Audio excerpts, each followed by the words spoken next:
In Texas, a mental health provider cannot provide sex offender treatment or act as a sex offender treatment provider unless the person is licensed by the Council on Sex Offender Treatment.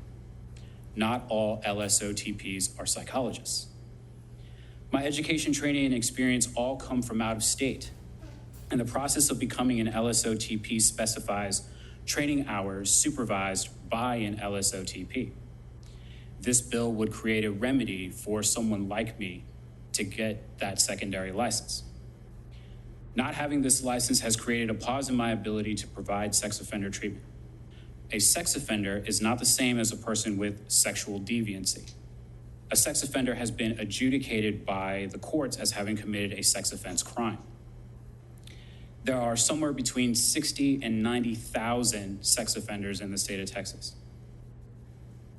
And to kind of clarify how many sex offender treatment providers there are about 580 and only one LSOTP psychologist in San Antonio. So this ratio is much too large for the protection of our communities.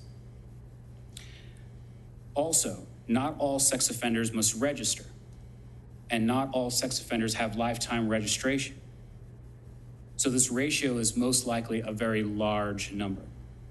The treatment of sexual offenders is not an isolated treatment course, and co-occurring mood issues, self-esteem issues, and victim empathy cannot and should not be separated into treatment by both an LSOTP and a non-LSOTP when the non-LSOTP has the education, training, and experience in providing appropriate sex offender treatment.